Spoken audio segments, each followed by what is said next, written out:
Hello दोस्तों। तो कैसे हो आप सब। मेरा नाम है आलोक और आप देख रहे हो हॉरर वर्ल्ड 3.0। चलिए आज की अपनी हॉरर स्टोरी शुरू कर लेते हैं। डॉक्टर के सिन्हा ने एक बार बक्सर से आने के दौरान प्रेतों से साक्षात्कार संबंधित एक आपबीती कहानी सुनाई थी। उन दिनों वे छपरा सदर अस्पताल में पदस्थापित थे। एक रोज की बात है, अस्पताल से रात के करीब 12 बजे घर लौटे थे। तेज बारिश हो रही थी। उन्होंने अभी अपने कपड़े भी नहीं बदले थे कि दरवाजे पर जोरों की दस्तक होने लगी।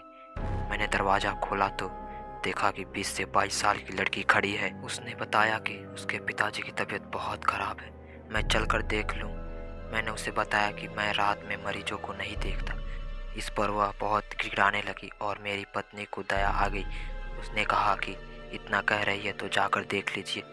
मैंने अनमना सा बाहर निकला, अपनी कार निकाली और उसे बैठाने का इशारा किया। सुनसान सड़कों से होते हुए हम शहर से 5 से 7 किलोमीटर दूर एक कस्बे में पहुंचे। वहां आबादी से कुछ पहले ही एक मकान के बाहर रुके। लड़की ने मेरा बैग उठाया और मुझे लेकर अंदर गई।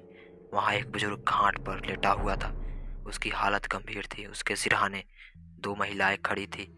मैंने उसकी नब्ज टोटली तो बर्फ सा ठंडा लग रहा था, शरीर भी ठंडा था। उसमें जीवन के कोई लक्षण नहीं थे, लेकिन वह धीरे धीरे कुछ बोल रहा था जो समझ में नहीं आ रहा था। मुझे कुछ समझ में नहीं आया तो उसे एक इंजेक्शन दिया और एक दवा खिलाने को दिया। सिरहाने खड़ी एक औरत ने उसे खिला दिया। एक टैबलेट सुबह में खिलाने के लिए भी दे दिया। इसके बाद मैं चलने के लिए उठा तो लड़की ने मेरा बैग उठा लिया और कार तक छोड़ने आई। अगली सुबह अस्पताल जाने के लिए घर से निकला तो सोचा रात वाले मरीज को देखता चलूं। मैं बस्ती में पहुंचा, लेकिन वहां मकान नहीं, कहीं नहीं दिखा। मैं बस्ती में लोगों से पूछने चला गया। घटना की जानकारी देने पर मुझे लोग हैरानी से देखने लगे। एक बुजुर्ग ने बताया कि कोई परिवार इस बस्ती में नहीं रहता।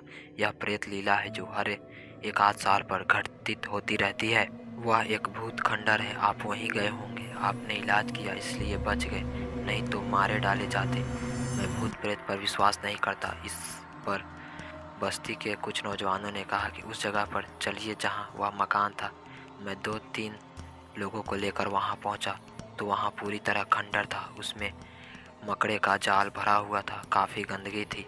वहां मेरी कार के पहिए का स्पष्ट निशान दिखा और खंडर में मारा इंजेक्शन और दवा पड़ी थी। मैं चुपचाप वापस लौट आया। घर पर पत्नी और बच्चों को यह बात नहीं बताई। कुछ महीने बाद मेरा तबादला हो गया।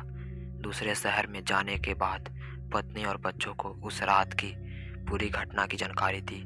आज भी उस रात की याद आने पर सिहर उठता हूँ। जानो कैसे यह कौन सी रात होगी कि मैं वैसा हुआ वहाँ चला गया। भगवान न करे कि ऐसी कोई रात आए कि मैं फिर से ऐसी जगह पर जाऊं। मैं बस मन ही मन यही मना रहा था। तभी मेरी पत्नी मेरे पीठ पर हाथ रखती है और बोलती है, क्या सोच रहे हैं। मैंने कहा कुछ नहीं। तो उसने कहा चलिए सोते हैं, और हम फिर सो गए। तो दोस्तों, आप सभी की हॉरर स्टोरी कैसी लगी? अच्छी लगी तो वीडियो को लाइक कीजिएगा और चैनल को सब्सक्राइब कीजिएगा। और दोस्तों, आपके साथ ऐसी कोई घटना हुई है तो हमारे चैनल कमेंट में जाइए। वहाँ पर हमने अपना ईमेल देखा है, आप हमें ईमेल कर सकते हैं। तो मिलते हैं एक और नई हॉरर स्टोरी के साथ। तब तक के लिए बाय बाय।